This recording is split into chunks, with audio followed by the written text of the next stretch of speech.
नमस्ते। तो RS mains की क्लास में आधुनिक मॉडर्न इंडिया का पोर्शन कर रहे थे हम। में हमने कुछ शुरू के वीडियो के अंदर 1857 की क्रांति के बारे में 2 वीडियो हमने देख लिए थे। साथ में ब्रिटिश ईस्ट इंडिया कंपनी और का जो ब्रिटिश हुक्मरान थे, ब्रिटेन की सल्तनत थी, क्या आर्थिक नीतियाँ थी, इनके ऊपर एक बड़ा वीडियो 1 घंटे बहुत ही बेसिक वीडियो है, आप उसको ज़रूर देखें। उसके बाद में हमने ये समझने की कोशिश की उन नीतियों के कारण कैसे ग्रामीण ऋणग्रस्तता पैदा हुई थी और कैसे अनऔद्योगिकरण हुआ था और कैसे कृषि का वाणिज्यिकरण व्यवसायीकरण हुआ था। उनके क्या क्या कारण थे, उनके क्या क्या परिणाम थे और व्यापक तौर पर उन्होंने कैसे भारत की जनता को, भारत के लोगों को एक ऋण जाल में फंसा लिया था और भारत की जनता का आर्थिक जो हुआ था, जो भारत की अर्थव्यवस्था पूरी दुनिया में 25% जीडीपी को लेके चलती थी, वो द्वितीय विश्व युद्ध आते आते 1% के आसपास सोने की चिड़िया थी वो। सोने की चिड़िया का जो पेड़ था वो एकदम जर्जर हो चुका। इस आर्थिक शोषण के तंत्र को हम पढ़ रहे थे, बीच में हमने एक दो उदाहरण लिए थे, एग्जाम्पल लेके आपको मैंने बताने की कोशिश।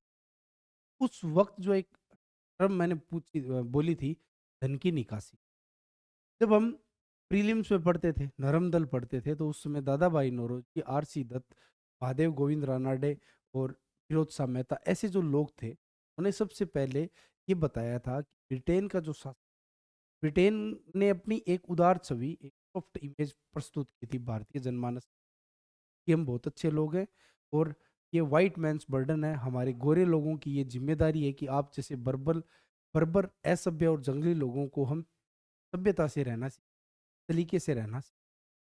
तो एक ये था कि उस समय के शिक्षित वर्ग में भी एक इमेज थी कि ब्रिटिश रूल कैसा होता है। उसको ये लगता था ब्रिटिश लोग अच्छा-अच्छा करते हैं। लेकिन ये जो ब्रिटिश लोग जो भारत में रूल कर रहे हैं ना, वो अनब्रिटिश टाइप का है। मतलब ब्रिटिश कैरेक्टर के हिसाब से नहीं।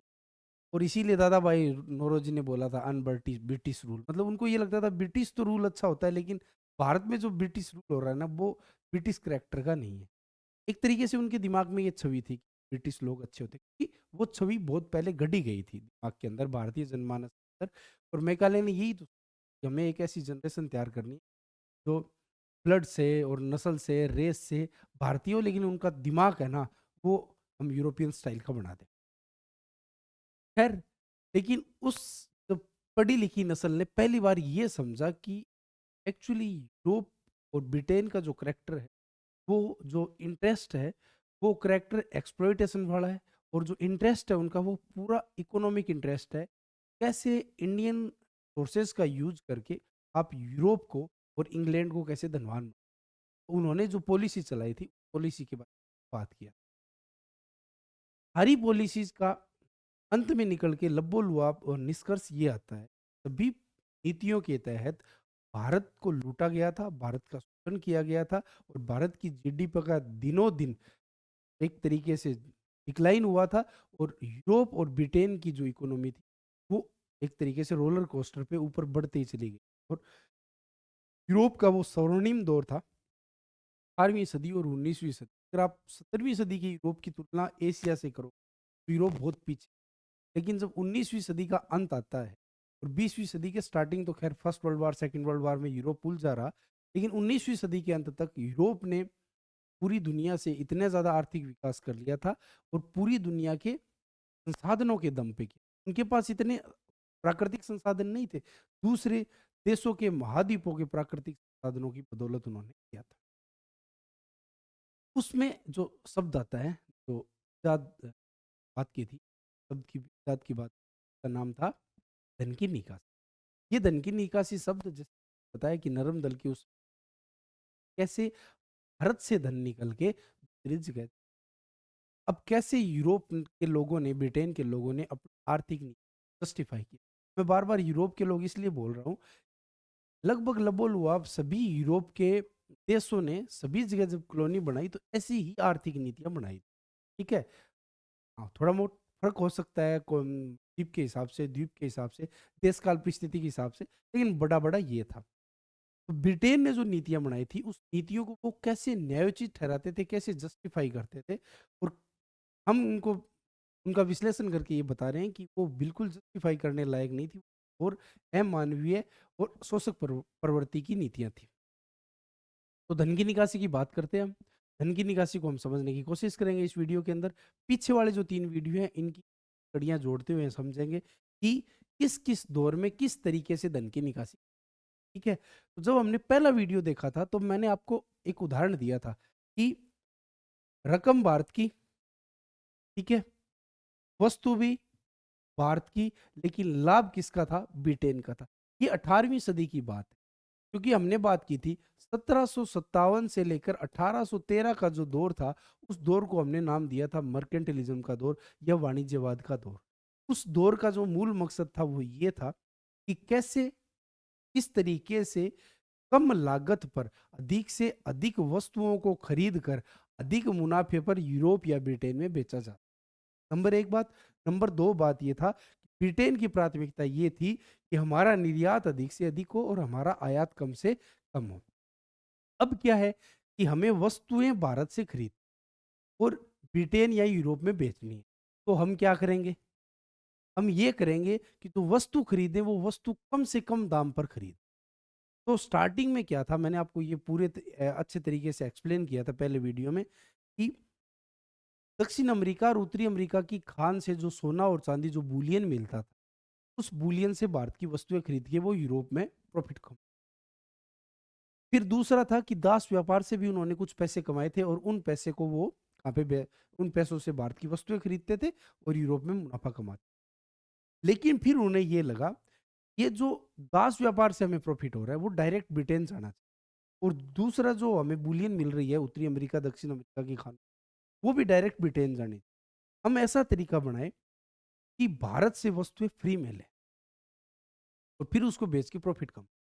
तो जब प्लासी का युद्ध होता है, बक्सर का युद्ध होता है, और जब ब्रिटिश ईस्ट इंडिया कंपनी को एक अच्छी खासी बंगाल में राजनीतिक हुकूमत, प्रभुत्व मिल जाता है, तब वो ऐसी नीतियाँ बनाता है, ऐसी व्यापारिक नीतियाँ बनाते हैं कि वो ब्रिटिश ईस्ट इंडिया के अनुकूल हो, ईस्ट इंडिया कंपनी के अनुकूल हो, और भारत के लोगों के क्या हो, प्रतिकूल हो। अब क्या है कि उन्हें, हमें पता है कि बक्सर के युद्ध के बाद इलाहाबाद की संधि होती है, तो उन्हें राजस्व के वसूलने के अधिकार मिल जाते। अब क्या है कि उन्हें राजस्व का अधिकार मिल गया, तो भारत के लोग खेती कर रहे हैं, उनसे उनको राजस्व मिल रहा है। रकम किसकी है? भारत की। उनका कुछ नहीं लग रहा। उस रकम से वो वहाँ अपनी सेना का रख-रखाव कर रहे हैं, अपने प्रशासन का रख-रखाव कर रहे हैं, अपने जो वहाँ पे जो जो भी उन्होंने छोटा-मोटा जुडिस फ्रेमवर्क बनाया था, उसका रख-रखाव कर रहे हैं, उनको वेतन दे रहे हैं, उनका सारा खर्चा निकाल रहे हैं। फिर जो पैसे बच गए, उनसे भारत की वस्तुएँ खरीद रहे हैं। तो उनका कुछ भी नहीं लग रहा है, और उन वस्तुओं को फिर यूरोप और ब्रिटेन में बेच के वो प्रॉफिट कमा रहे हैं। तो रकम भी भारत की, वस्तु भी भारत की, और लाभ किसका है? ब्रिटेन का। होना क्या चाहिए था कि भारत की रकम है, अगर उसको मान लो कहीं इन्वेस्टमेंट करते, भाई मान लो एग्रीकल्चर में बंगाल में या बिहार में इन्वेस्टमेंट करते, तो खेती का प्रोडक्शन बढ़ता, ठीक है, और उस प्रोडक्शन को दूसरे देशों में बेचते तो कमाई होती। अब भारत की रकम भी खर्च हो रही है, और भारत का जो प्रोडक्शन का जो सिस्टम है वो किसके हितों के अनुकूल यूज हो रहा है? ब्रिटिश औपनिवेशिक हित। तो ये धन की निकासी का पहला माध्यम था। भारत के प्राकृतिक संसाधनों का उपयोग हो रहा है, लाभ भारत की जनता को नहीं मिल। भारत के बुलियन है, भारत के बुलियन से ही वस्तुएं खरीदी जा रही है, मतलब भारत का जो सोना चांदी था उससे ही भारत की वस्तुएं खरीदी जा रही है। तो अब देखिए, एक तरीके से भारत की मुद्रा बाहर जाने लगी। अब यही मुद्रा अगर भारत में निवेशित होती, भारत को फ़ायदा मिलता, लेकिन उल्टा हो गया। अब देखो, मुगलों के करैक्टर में और अंग्रेज़ों के करैक्टर में बड़ा फ़र्क ये था कि मुगल भारत में ही बस गए। तो मुगलों ने जो निवेश किया, इन्वेस्टमेंट किया, वो भारत में ही किया। लाल किला, आगरा का ताजमहल, या और सारी चीज़ें, या उन्होंने भू राजस्व व्यवस्था लागू की, वो सारी कहाँ पे थी? भारत के अंदर थी। और उन्होंने भारत की सुरक्षा के लिए बहुत सारी अपनी व्यवस्थाएँ की थी, और काफ़ी सालों तक भारत पर भारत सुरक्षित रहा था, और भारत पर किसी भी अन्य आक्रमणकारी ने हमला नहीं किया था। लेकिन अंग्रेज़ों के पास ऐसी व्यवस्था थोड़ी थी। अंग्रेज़ों को ये था कि जितना प्राकृतिक संसाधन, जितना भारत की मुद्रा, भारत की रकम लूटी जा सकती है, उनको लूटो, और वो कहाँ गई थी? यूरोप गई थी। मुगलों ने ऐसे नहीं किया था यहाँ से लूट के मध्य एशिया को भेज दिया। ऐसा नहीं था, मध्य एशिया तो आज भी गरीब पड़ा है। तो ये अंग्रेजों के शोषण की सबसे बड़ी शोषक प्रवृत्ति थी जो हमें दिखाई दी। अब जब 19वीं सदी की शुरुआत होती है, जैसा कि मैंने बताया था कि 1813 के बाद में कौन-सा दौर शुरू होता है? औद्योगिक पूंजीवाद का शुरू होता है। औद्योगिक पूंजीवाद का जब दौर शुरू होता है तो 1813 और 1833 के चार्टर एक्ट के अंदर आप देखते हो कि ब्रिटेन की सरकार ने ब्रिटिश ईस्ट इंडिया कंपनी के पर कतरने शुरू कर दिए थे और उसके व्यापारिक एकाधिकारों को छीनना शुरू कर। उसका कारण मैंने आपको पहले वीडियो में ये बताया था। ब्रिटेन में एक ऐसा मध्यम वर्ग, ये पूंजीपति वर्ग खड़ा हो गया था जो पहले इतना धनवान नहीं था, लेकिन उस समय की कामयाब औद्योगिक क्रांति के कारण वो अमीर वर्ग पैदा हुआ था। वो अमीर वर्ग चाहता था कि हम भी अपनी मर्जी से मुक्त व्यापार करें और ईस्ट इंडिया कंपनी को वो रियायतें हैं वो कम मिले। ठीक है। अब ईस्ट इंडिया कंपनी ये तो आपने व्यापारिक एकाधिकार क्या कर दिए? बंद कर दिए। लेकिन ईस्ट इंडिया कंपनी में बहुत सारे लोगों ने निवेश कर रखा है, उसके शेयर खरीद रखे हैं। अब ये शेयर होल्डर ये बोलेंगे ब्रिटिश ईस्ट इंडिया कंपनी को, भाई साहब हमने तो आपके चक्कर में शेयर में इन्वेस्टमेंट कर दिया और अब आप कह रहे हो कि आपके पास व्यापारिक एकाधिकार नहीं रहेगा, तो अब क्या होगा? तो इस चक्कर में इन्होंने क्या किया, अफीम और नील के अंदर एक प्रकार का त्रिपक्षीय व्यापार शुरू किया और उस व्यापार से जो प्रॉफिट होता था उस प्रॉफिट से वो शेयर होल्डर को दिया ताकि शेयर होल्डर ये हो कि जो मांग है उस मांग को शांत किया जा सके, वो जो ज्यादा शोर शराबा ना करे, ज्यादा रोड़ा ना मचे। अब अफीम और नील, अब आप पूछोगे सर तो इसमें धन की निकासी कैसे हुई? अफीम का उत्पादन भारत की जमीन, नील का उत्पादन भारत की जमीन, और नील का उत्पादन तो ये माना जाता है कि नील ऐसी फसल है कि ज्यादा उत्पादित करोगे तो उस जमीन की उत्पादक क्षमता भी कम हो जाएगी। और मैंने आपको बताया था बिहार, बंगाल, आज का बांग्लादेश, ये वो जगह थी जो दुनिया का सबसे ज़्यादा उत्पादक और उपजाऊ इलाका माना जाता है, क्योंकि यहाँ पे गंगा, यमुना, ब्रह्मपुत्र जैसी नदियाँ आती है और इन नदियों में हर साल नई कांप मिट्टी आती है और उत्पादक क्षमता लाजवाब होती है। अब उस जगह आप नील जैसी खेती करोगे या अफीम जैसी खेती करोगे तो एक तो खाद्यान्न फसलें कम उत्पादित हो रही है, जनता के पास खाद्यान्न के लिए चीज़ें कम हो जाएगी, भुखमरी जैसे हालात पैदा हो जाएंगे। दूसरा, हमने पिछले वीडियो में देखा था, कृषि का व्यावसायीकरण और वाणिज्यीकरण कर दोगे तो खाद्यान्न फसलों के लिए जगह कम हो जाएगी। और अफीम और नील का तो उत्पादन सिर्फ और सिर्फ औद्योगिक मांगों और ईस्ट इंडिया कंपनी के शेयरधारकों की मांग को पूरा करने के लिए किया गया। अफीम के उत्पादन से क्या था, अफीम भारत में पैदा होती थी बिहार वाले इलाके के अंदर, और अफीम वहां से पैदा होकर उसको सस्ते दाम पे किसान से, एक तो देखो ठीक है आपने उत्पादन कर लिया, उसको सस्ते दाम में किसानों से खरीदा तो किसान को तो कोई फायदा नहीं होना। किसान की तो वो लागत लाभ विश्लेषण, कॉस्ट बेनिफिट एनालिसिस करेंगे तो पता चलेगा कि किसान तो फिर घाटे में रहा। और फिर उसको चीन में ले जाके बहुत महंगे दामों में, वो हुआ क्या था कि चीन के लोगों को अफीम की लत लगाई गई ताकि वो अफीम को ज्यादा से ज्यादा इस्तेमाल करे, और फिर अफीम की जब लत लग जाए तो वो इतनी डिमांड करे कि कैसे न कैसे अफीम ला दो। जैसे ड्रग्स वाली लत होती है ना, वो पंजाब के साथ हमने उड़ता पंजाब फिल्म में देखा था। बस ड्रग्स चाहिए, कुछ भी हो जाए चाहे। तो चीन के साथ लोगों के साथ भी ये हो कि अफ़ीम चाहिए, वो गाड़ियों चाहिए सीधी-सी टाइम पर। तो अफ़ीम चाहिए। अफ़ीम की डिमांड चीन में इतनी बढ़ी, ब्रिटेन की ईस्ट इंडिया कंपनी ने मुँह मांगे दामों पर बेचा और ज़्यादा से ज़्यादा प्रॉफ़िट कमाया। फिर चीन के लोगों ने अपने पैसे देकर अफ़ीम खरीदी और उसी पैसे से फिर उन्होंने चीन की वस्तुएँ खरीद कर यूरोप में प्रॉफ़िट कमाया। अब ये प्रॉफिट होना किसका चाहिए था? ये होना चाहिए था भारत का। वो अफ़ीम किसकी थी? भारत की सरज़मीं पे अफ़ीम पैदा हुई और उसका प्रॉफिट, अल्टीमेट प्रॉफिट किसको मिला? ब्रिटेन को मिला। तो भारत के नेचुरल रिसोर्स को एक्सप्लॉइट किया जा रहा है और उस एक्सप्लॉइटेशन से ब्रिटेन पैसे कमा रहा है। ये धन की निकासी, ठीक है? उसके बाद जब आगे चलते हैं, 1857 के बाद का जो दौर आता है उसको हम वित्तीय पूंजीवाद का दौर कहते हैं। उस समय एक कॉन्सेप्ट आता है होम चार्जेस। अक्सर धन की निकासी के अंदर इस होम चार्जेस का इस्तेमाल किया जाता है। इन दोनों जो ये टर्म्स थी 19वीं सदी के अंदर अफीम और नील से कैसे धन की निकासी हुई और इससे कैसे धन की निकासी हुई इसके बारे में नहीं बताया जाता है। सिर्फ होम चार्जेस पे फोकस किया जाता है। लेकिन होम चार्जेस आर्थिक जो ये दौर था, जो 3 दौर के अंदर हमने विश्लेषण किया था, अंतिम दौर का जो धन की निकासी थी ना, वो किसके द्वारा थी? होम चार्जेस के बाद द्वारा थी। होम चार्जेस क्या था? अब मैंने आपको बताया था वित्तीय पूंजीवाद के दौर के अंदर ब्रिटेन के अंदर इतनी पूंजी इकट्ठी हो गई थी, कि ब्रिटेन को समझ में नहीं आ रहा था इसको निवेश कहाँ पे? तो ईस्ट इंडिया कंपनी या जो उसके ब्रिटेन के जो लोग थे जो भारत में गवर्न कर रहे थे, उन्होंने ये कहा ब्रिटेन के लोगों कि आप यहाँ पे रेलवे में इन सब में इन्वेस्टमेंट कर दीजिए, बागान में इन्वेस्टमेंट कर दीजिए, हम आपको 5% 7% जो भी आपका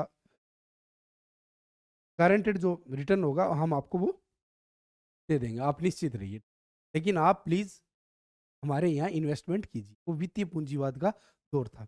अब देखिए बात क्या थी, आपने पहले के दौर में और इस दौर के अंदर प्रॉफिट कमाया और वो प्रॉफिट आप ले गए ब्रिटेन।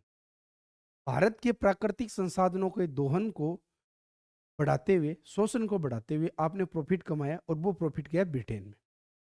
अब ब्रिटेन वाले की वो पैसा है किसका? भारत की जनता का। लेकिन ब्रिटेन वाले क्या बोल रहे हैं? ये पैसा हमारा है और हम आपके देश में क्या कर रहे हैं? इसका इन्वेस्टमेंट कर रहे हैं। अब आप हमें क्या दीजिए? ब्याज दीजिए। मतलब भारत का खून चूस के जो पैसे कमाए थे, उसी पैसे को भारत में वापस लाके कह रहे हैं कि हम यहाँ पे इन्वेस्टमेंट कर रहे हैं, तो आप ब्याज और दीजिए। तो भारत में जो भी रेलवे में अन्य सेक्टर में जो भी इन्वेस्टमेंट हुआ, उसका भारत को ब्याज भरना। नंबर 2 बात कि भारत के अंदर जो भी ब्यूरोक्रेट, जज जितने भी लोग रहते थे, सेना रहती थी, सेना का खर्चा, सेना का प्रशिक्षण, ब्यूरोक्रेट की ट्रेनिंग का खर्चा, ब्यूरोक्रेट की तनख्वाह, बहुत पहले जिन्होंने ईस्ट इंडिया कंपनी में काम किया था, उनकी पेंशन, सब चीजें कौन देंगे? भारत के लोग देंगे। इंडिया ऑफिस जो लंदन में चल रहा था, किस लिए चल रहा था? कि हम भारत को संभाल रहे हैं, भारत का राजकाज संभाल रहे हैं। उस इंडिया ऑफिस के खर्चे भी कौन दे रहा है? भारत की जनता दे रही है।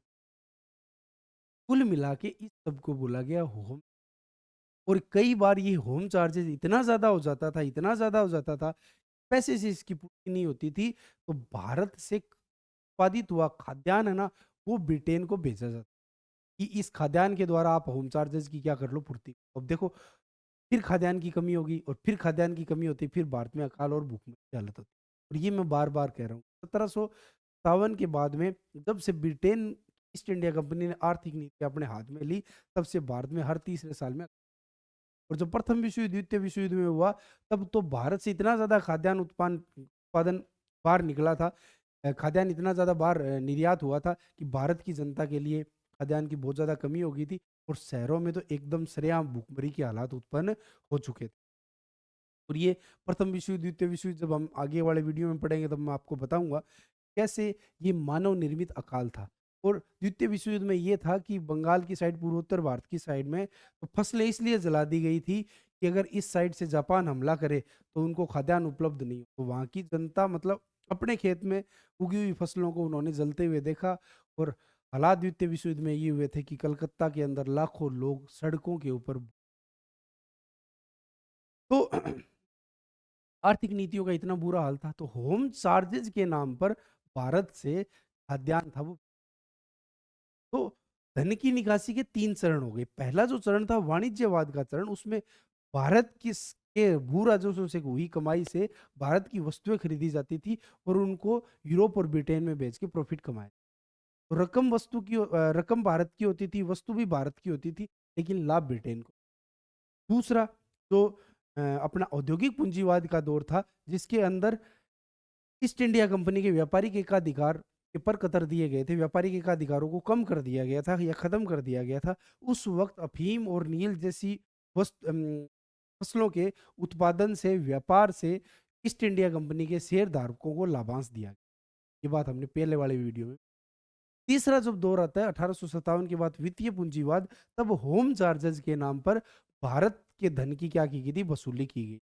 में होम चार्जेस में क्या था कि रेलवे पर जो इन्वेस्टमेंट हुआ है, रेलवे पर जो निवेश हुआ है, उस निवेश पर आप ब्याज दीजिए, सेना का जो प्रशिक्षण है उस पे दीजिए, या सेना की कहीं तैनाती है उसका खर्चा दीजिए, जो सिविल सर्वेंट थे उन सिविल सर्वेंट का वेतन है, पेंशन है, उन सब पे आप हमें पैसा दीजिए। या जो इंडिया हाउस था, जो इंडिया ऑफिस था, सॉरी इंडिया हाउस नहीं, इंडिया ऑफिस था जो लंदन में था, और जो भारत के अंदर शासन को, प्रशासन को मॉनिटर करता था, उसकी भी पेंशन, उसका भी खर्चा कौन देते?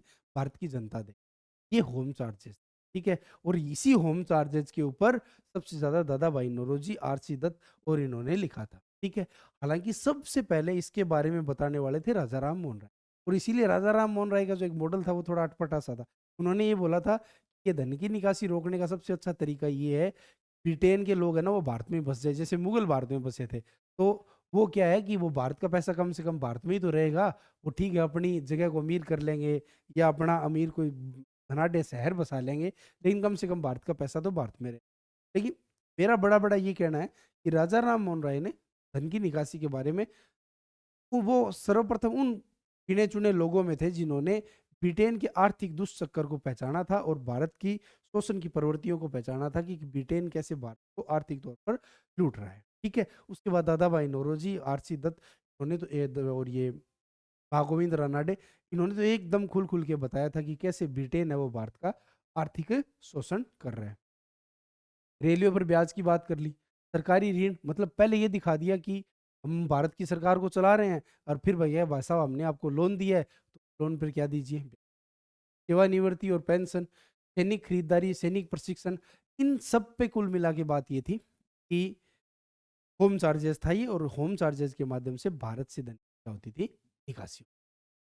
आंतरिक निकासी, आंतरिक निकासी का मतलब ये हुआ ग्रामीण क्षेत्रों में प्राकृतिक संसाधनों के दोहन के द्वारा जो उन्होंने अंग्रेजों ने अपने हिसाब से शहर बसाए थे, जैसे चेन्नई था, बॉम्बे था, कोलकाता था, दिल्ली था, इन सब जगह पे भारत के ग्रामीण के प्राकृतिक संसाधनों का दोहन करते हुए, और वो जो धन का निकास था वो गांव से किसकी ओर हो रहा था, शहर की ओर हो रहा था। और ये शहर वो नहीं थे जो प्राचीन समय से भारत में थे, नहीं, इन्होंने जो कैंटोनमेंट इलाके बनाए, जो छावनियाँ बनाई, जैसे अम्बाड़ा थी, अलीगढ़ था, लखनऊ था, दिल्ली कैंट था, जैसे इन रेलवे स्टेशन का नाम भी ऐसे है, Lucknow cantt, Delhi cantt, Bareilly cantt, ऐसे नाम है ना।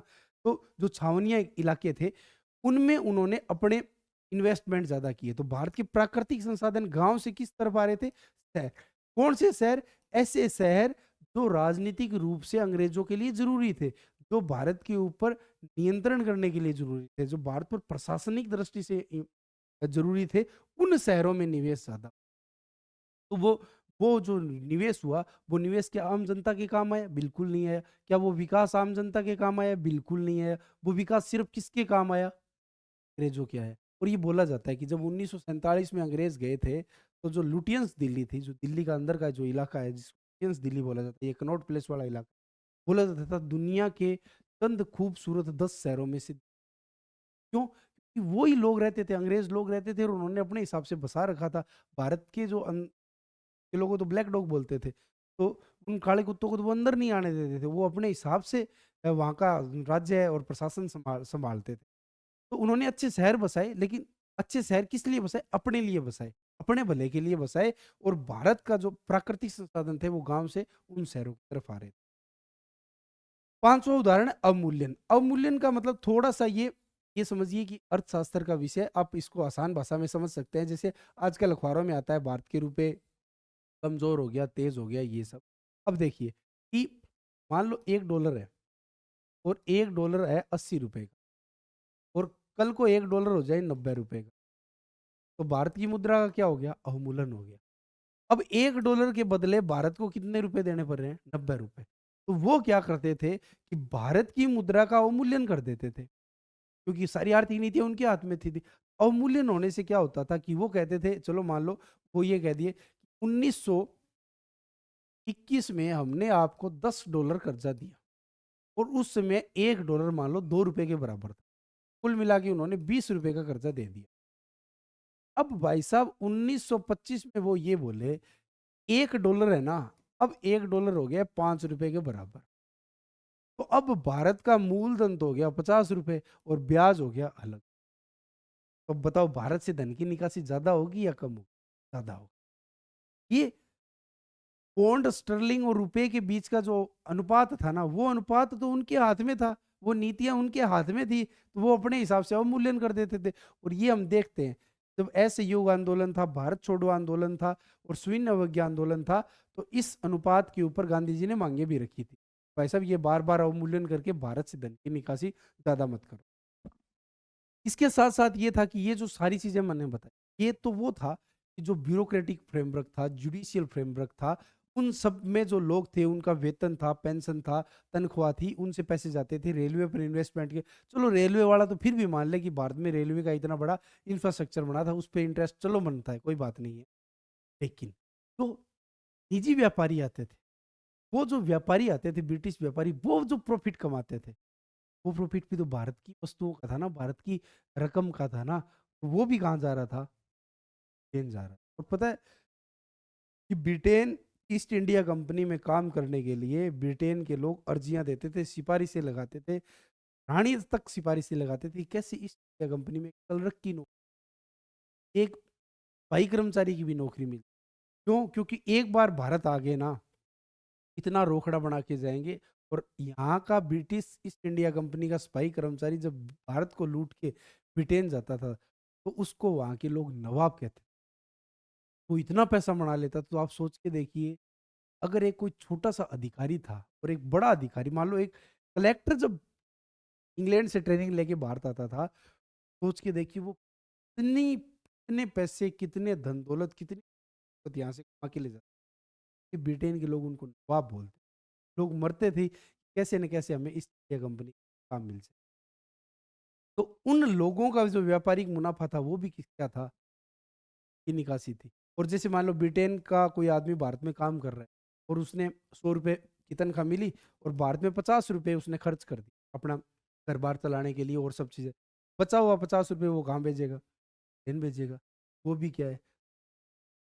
तो कुल मिला के बात ये है कि हमने ये 6-7 पॉइंट पढ़ लिए।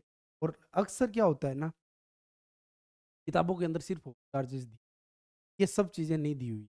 ये सब चीज़ें भी किसका पार्ट है? धन की निकासी का, ठीक है? और इन धन की निकासी ने भारत को इतना जर्जर और कमज़ोर और खज्जड़ कर दिया था कि भारत की अर्थव्यवस्था जो 25% 1% पे अटक गई। और जब अंग्रेज़ भारत को छोड़ के गए थे, भारत के पैर इतने कमज़ोर हो चुके थे कि दुनिया के आर्थिक नीति निर्माता, आर्थिक विशेषज्ञ ये देश अब पे खड़ा हो। ख़ैर उस उसके बाद के हमारे देश के नीति निर्माताओं ने कई नीतियाँ बनाई। आज आज हम एक ठीक-ठाक आर्थिक ताकत के दौर दुनिया के सामने खड़े हुए हैं। आगे चलते हैं। अब क्या था, ये धन की निकासी की ये जो बात थी, ये दादा भाई नौरोजी ने बोली, ये फिरोज शाह मेहता ने बोली, आरसी दत्त ने बोली, महागोविंद रानडे ने बोली, राजा राम मोहन राय ने बोली और इसके बाद में फिर अनेक इतिहासकारों ने बोली। और इन दिनों जो थ्रूर है वो इसके बारे में बहुत ज़्यादा बोलते हैं। ब्रिटिश लोगों ने भी अपना पक्ष रखा।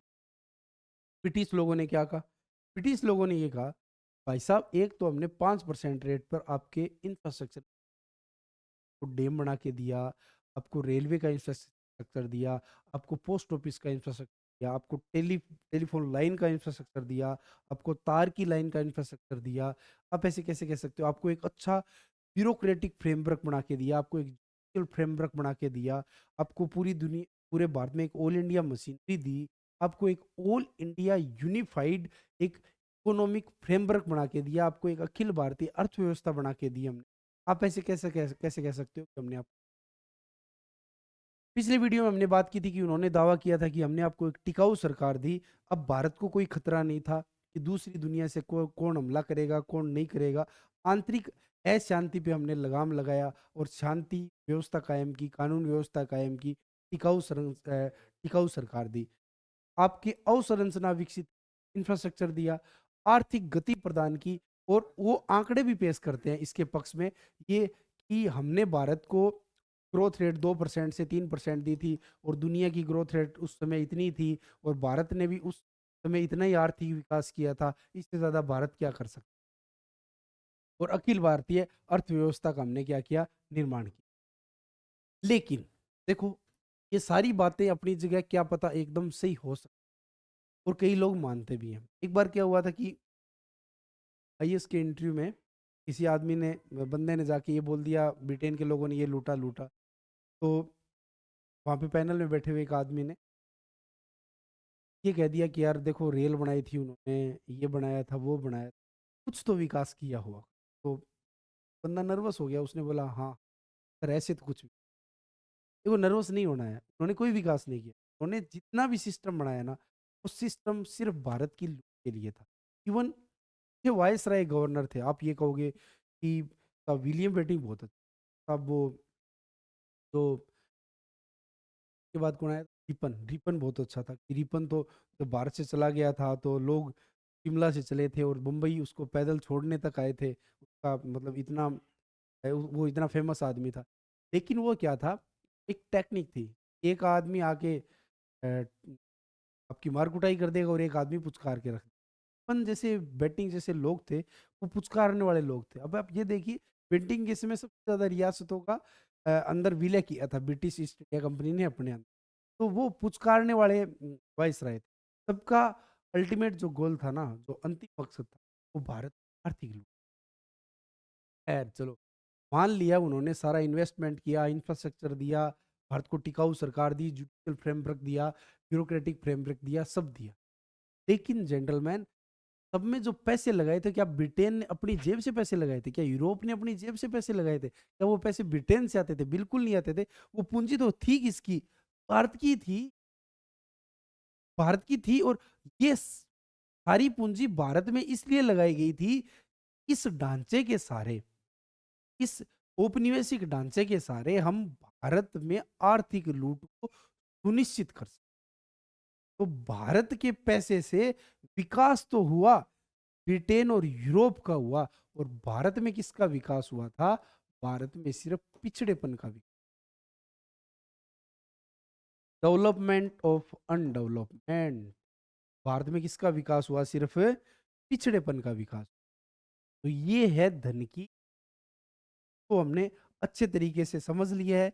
धन की निकासी क्या है, ग्रामीण ऋणग्रस्तता क्या है, आपके कृषि का वाणिज्यीकरण क्या है, और 3 दौर की आर्थिक नीतियाँ क्या थी, और उन आर्थिक नीति से भारत में क्या-क्या आर्थिक बदलाव आए, सामाजिक बदलाव आए, राजनीतिक बदलाव आए, उसके बारे में हमने साथ में हमने 1857 की क्रांति को पढ़ लिया था, उस क्रांति के कारण पढ़ लिए थे, परिणाम पढ़ लिए थे, और स्वरूप पढ़ लिए थे। ठीक है? अब हम बातें करने जा रहे हैं, वो बात ये है, इन आर्थिक नीतियों के कारण, जो हमने पिछले वीडियो में थोड़ी-सी बात की थी, इन आर्थिक नीतियों के कारण शोषण हुआ था। उस शोषण के विरुद्ध भारतीय जनता की क्या अभिव्यक्ति रही थी? शोषण किसका हुआ था? किसान समुदाय का हुआ था, जनजातीय समुदाय का हुआ था, या भारत का जो व्यापारी वर्ग था, की जगह किसने ले ली थी? ब्रिटिश व्यापारियों ने ले ली थी। या भारत का जो राजशाही वर्ग था, कि सल्तनत चली गई थी, जिसके राज्य चले गए थे, जिसका रजवाड़ा चला गया था, जिसका राजकाज चला गया, उनकी जो प्रतिक्रिया थी वो हमने 1857 के विद्रोह में पढ़ लिया था। लेकिन उसके साथ-साथ जनमानस की भी विद्रोह की, विरोध की अभिव्यक्ति थी। जनमानस भी अपने शोषण को, अपने विद्रोह को विरोध के तौर पर अभिव्यक्त करता था। उन्होंने किस-किस, तो देखिए, ये जो विरोध था, ये जो विद्रोह था, उसकी अभिव्यक्ति 18वीं सदी में अलग प्रकृति की होगी, 19वीं सदी में अलग प्रकृति की होगी, और 20वीं सदी में अलग प्रकृति। पहली बात तो ये है कि जैसे जो आज हमने पढ़ा धन की निकासी, ये धन की निकासी ठीक-ठाक कुछ चुनिंदा पढ़े-लिखे लोगों को समझ में आया 19 के अंत तक। तो आप ये सोचिए कि उसमें भारत के लोगों को तो समझ में आ ही नहीं रहा था। भारत का कोई आदमी हो सकता है कि जुल्म का, शोषण का शिकार हो, तो ज़्यादा से ज़्यादा ये है कि कोई गाँव में, कहीं कोने में कोई 1-2 इकट्ठ अंग्रेज़ दिख जाए तो उसको लट्ठों से कूट लेते थे। उससे ज़्यादा तो उनके पास कोई अभिव्यक्ति थी। क्योंकि भारत के पास तो असला था नहीं, इतना गोली बारूद नहीं था, लेकिन हम अंग्रेजों के पास उच्च गुणवत्ता की बंदूकें थी, उच्च गुणवत्ता की तोपें थी, और एक वेल ट्रेन्ड आर्मी थी, और एक अनुशासित सेना थी, और जो एकदम यूरोपीय पद्धति से ट्रेंड थी। और भारत की जो सेना पद्धति का ट्रेनिंग का तरीका था, बहुत पुराना और आउटडेटेड हो चुका था। खैर, अब क्या था कि भारत की जनता उस विरोध को, विद्रोह को कैसे अभिव्यक्त करे? अब जनजातीय इलाकों की एक अलग समस्या थी, और जो किसान समुदाय था उसकी एक अलग समस्या, और जो शहरी समुदाय था उसकी एक अलग समस्या। ठीक है? अब कैसे किसानों ने, जनजातियों ने 18वीं सदी में अपने विद्रोह को, विरोध को अभिव्यक्त किया था? कैसे 19वीं सदी में उन्होंने उसको बदलाव किया था? और कैसे 20वीं सदी में उन्होंने उसको इतना बदलाव किया और इतना राजनीतिक रूप से जागरूकता दिखाई, अपने विद्रोह को, अपने विरोध को उन्होंने राष्ट्रीय आंदोलन के साथ समाहित किया, और साथ में राष्ट्रीय आंदोलन में वो जुड़ गए। जैसे चंपारण सत्याग्रह की हम बात करते हैं, खेड़ा आंदोलन की हम बात करते हैं, बारदोली सत्याग्रह की हम बात करते हैं, तेभागा आंदोलन की हम बात करते हैं, आपका तेलंगाना विद्रोह की हम बात करते हैं, और ये गोविंद गुरु का आंदोलन था उसकी बात करते हैं, मोतीलाल तेजावत के आंदोलन की बात करते हैं, बिरसा मुंडा की बात करते हैं। ये वो विरोध थे जो कहीं न कहीं राष्ट्रीय आंदोलन के साथ या ताना भगत आंदोलन का जो विरोध था, जो जनजातीय आंदोलन में हम पढ़ेंगे, कैसे उन्होंने नेशनल कैरेक्टर को छुआ और राष्ट्रीय आंदोलन के अंदर वो समाई। ठीक है? ये बात हम समझेंगे कि कैसे विरोध की प्रवृत्तियाँ और प्रकृतियाँ बदली थी। अब स्टार्टिंग में आप थोड़ा दिमाग पे जोर दे के देखिए, स्टार्टिंग में आदमी विरोध कैसे करे? जनजातीय समुदाय में उसकी जो इमोशनल कैरेक्टर होता है, वो होता है जल, जंगल और ज़मीन। तो ब्रिटेन का ये था कि जितना ज़्यादा हो सके मैं नेचुरल रिसोर्स को एक्सप्लॉइट करूँ। कि मैं ये चाहता हूँ कि मेरे हिसाब से यहाँ पे एग्रीकल्चर हो, मेरे हिसाब से यहाँ पे खनन हो। तो उन्होंने आके पहले तो ज़ूमिंग खेती को रोक दिया, जो वो ये होता है ना, कि एक जगह जंगल को जला दिया, खेती कर ली, फिर अगली जगह कर अंग्रेज़ों ने उसको रोक दिया। तो बताओ आदिवासी उसका विरोध करेंगे? बिल्कुल करेंगे, क्यों नहीं करेंगे? और उनको ये लगता है ये जल, जंगल, ज़मीन ये तो सब हमारा है और ये लोग आके हमें कैसे दूसरी बात कि खनिजों का कैसे दोहन करना। अब जिस पहाड़ को वो ये समझते थे कि ये पहाड़ तो हमारा देवता है या भगवान है और उस जगह जाकर आप खनिजों का खनन कर रहे हो तो वो लोग विद्रोह करेंगे, विरोध करेंगे। उसके साथ-साथ क्या था कि ईसाई मिशनरियों ने बहुत ज़्यादा अपने धर्म को तवज्जो दी और ईसाई धर्म का प्रचार-प्रसार किया। तो जो जनजातीय लोगों का जो धर्म था, जनजातीय लोगों की जो संस्कृति थी, उसमें एक तरीके से दखल होने लगा। और देखो जो ट्राइबल कैरेक्टर होता है ना, वो अपने कल्चर के साथ छेड़छाड़ को बिल्कुल बर्दाश्त नहीं करता। और यही हुआ और उन्होंने अपना विरोध शुरू कर दिया। इसके साथ-साथ कुछ ऐसी चीज़ें भी थी जो अंग्रेज़ समझ नहीं पाए थे। जैसे मान लो कि वो ताड़ी पीते हैं, देसी दारू जिसको कहते हैं, महुआ होता है, तो वो उसका सेवन करते थे जनजातीय। और वो क्या था कि उनके जो लोक उत्सव थे या जो उनके त्योहार थे, उस वक़्त वो उसको सेवन करते थे और अंग्रेज़ों ने कह दिया नहीं बंद है और इस पे तो हम टैक्स लगाएँगे, ये करेंगे, वो करेंगे। तो उनको ये लगता था कि यार हमारे रहन-सहन, हमारे रीति-रिवाज, हमारी संस्कृति में ये बहुत ज़्यादा दखल देने लग गए। तो लोग एक तरीके से मोबिलाइज़ हुए और उन मोबिलाइज़ जो लोग थे, मोबिलाइज़ मॉब थी, ने अंग्रेज़ों का विरोध किया और अपने तरीके से लड़ाइयाँ लड़ी। अब उनके पास बंदूक और असले तो थे नहीं, वही तीर कमान भाले और ये लठ थे, डांग थे, उन उनको लेकर वो अंग्रेज़ों से लड़ लेते थे और सामने अंग्रेज़ थे, वो वेल ट्रेन्ड आर्मी थी। और ये बहुत सारी जगह पर ये फाइट हुई, बहुत सारे आदिवासी जनजाति मारे गए थे। और ये 18वीं सदी, 19वीं सदी के दौर शुरू के दौर के अंदर ये बहुत ज़्यादा। अब क्या था कि लोगों को इकट्ठा करना है ना, सबसे ज़्यादा इकट्ठा करने का तरीका होता है धर्म।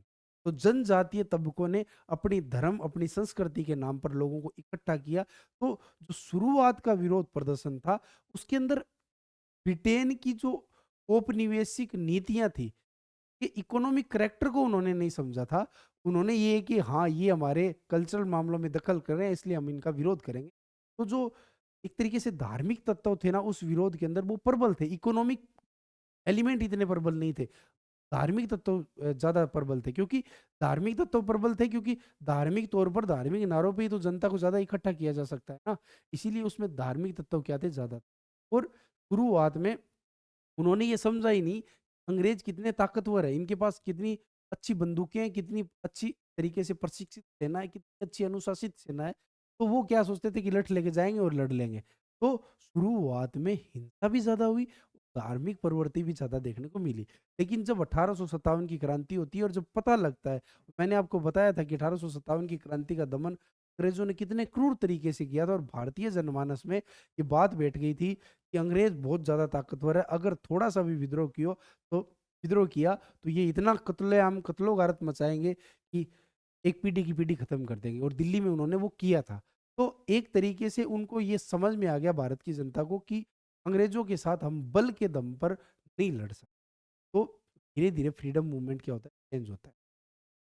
अब आगे क्या होता है और ऐसा ही किसान जो विद्रोह था 1857 से पहले उस किसान विद्रोह में भी ऐसा था। कुछ एक जगह ऐसी हो सकती है जहाँ पे उन्हें ये लगा कि रैयतवाड़ी, महालवाड़ी, स्थायी बंदोबस्त के जो कानून, नियम, विनियम है, उनके सारे हम कोर्ट में जाके लड़ें।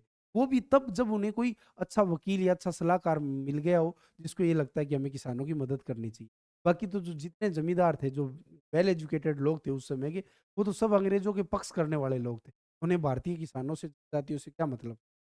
लेकिन ख़ैर 19वीं सदी के उत्तरार्ध तक आते-आते भारतीय स्वतंत्रता आंदोलन में जो लोग शामिल थे, उनको ये लगने लग गया कि अगर हमें जनाधार बढ़ाना है और एक तरीके से मास मूवमेंट बनाना है स्वतंत्रता आंदोलन को, तो इन लोगों को हमें साथ लेना, किसानों को भी साथ लेना पड़ेगा, जनजातियों को भी साथ लेना पड़ेगा।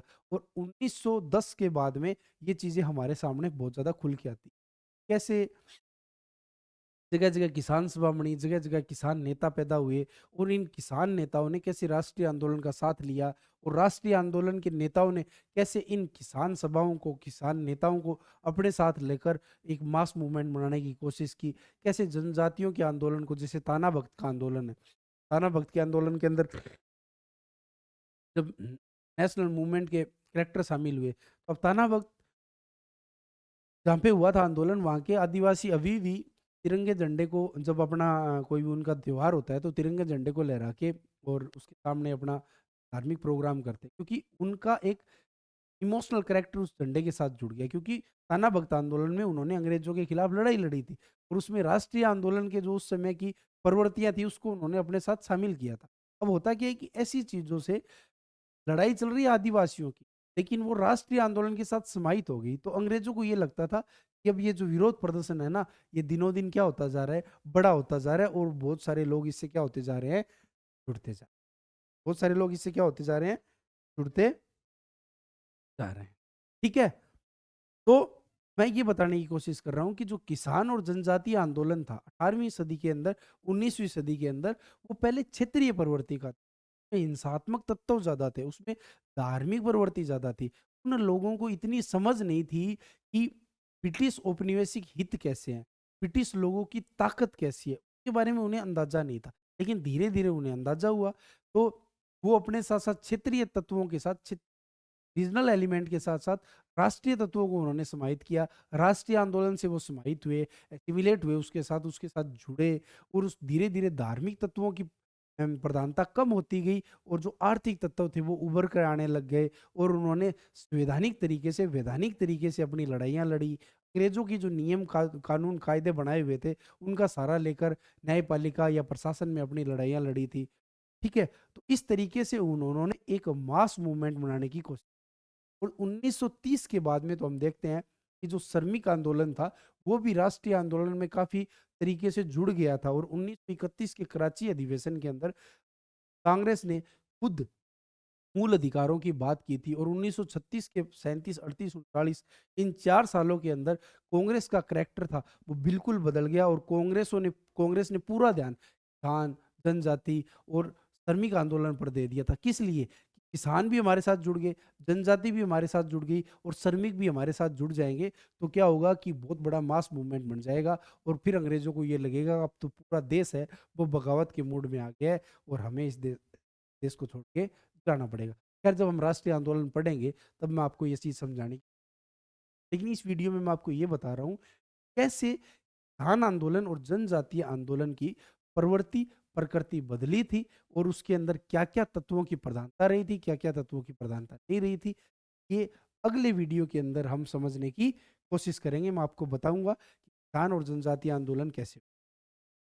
दूसरी बात, 1857 की क्रांति बताई थी, तब मैंने आपको बताया था कि इस क्रांति का मुख्य कारण ये था कि जो 1813 के बाद में ब्रिटिश की जो औद्योगिक पूंजीवाद की नीतियाँ थी, वो ये थे कि भारत में बाज़ार का सृजन करना है, तो उन्होंने भारत के समाज के अंदर काफ़ी दखल दिया था। तो ब्रिटिश की जो आर्थिक सामाजिक नीतियाँ थी, तो भारतीय समाज और धर्म में जो दखल दिया था, उस दखल के कारण भारतीय समाज या भारतीय धर्म के जो नुमाइंदे थे, नेतृत्व करने वाले लोग थे, उन्होंने राजा रजवाड़ों का साथ दिया और 1857 की क्रांति की। दखल के समय भारत में सामाजिक धार्मिक सुधार आंदोलन की शुरुआत हो चुकी। अब वो सामाजिक धार्मिक सुधार था, वो ब्रिटेन वाले को ये नहीं था कि भारत के लोगों का भला करना चाह रहे थे। उनका अंतिम मकसद था भारत में बाजार का सृजन करना।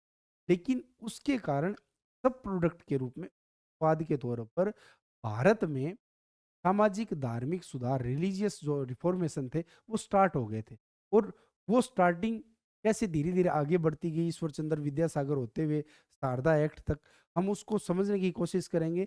उन्होंने अलग-अलग क्या-क्या करैक्टर दिखाए थे, क्या-क्या प्रवृत्तियाँ दिखाई थी। राजा राम मोहन राय ने क्या-क्या काम किया था, स्वामी विवेकानंद ने का क्या काम किया, दयानंद सरस्वती ने क्या काम किया, अलीगढ़ आंदोलन ने क्या काम किया था और अकाली आंदोलन ने क्या काम किया था। दक्षिणी भारत के अंदर जो मंदिर आंदोलन चले थे, पिछड़ी जातियों के आंदोलन चले थे, उन्होंने क्या-क्या किया था। और कैसे उन्होंने भारत के अंदर एक रचनात्मक संश्लेषण का दौर शुरू किया था, कैसे पश्चिमी तत्वों और पूर्वी तत्वों ने आपस में मिलकर समन्वय होकर कैसे संश्लेषण पैदा किया था और भारतीय समाज के अंदर रूढ़िवादिता, जातिवाद, छुआछूत, इन सबको उन्होंने कम किया था। उन सब के बारे में हम समझ कोशिश करेंगे।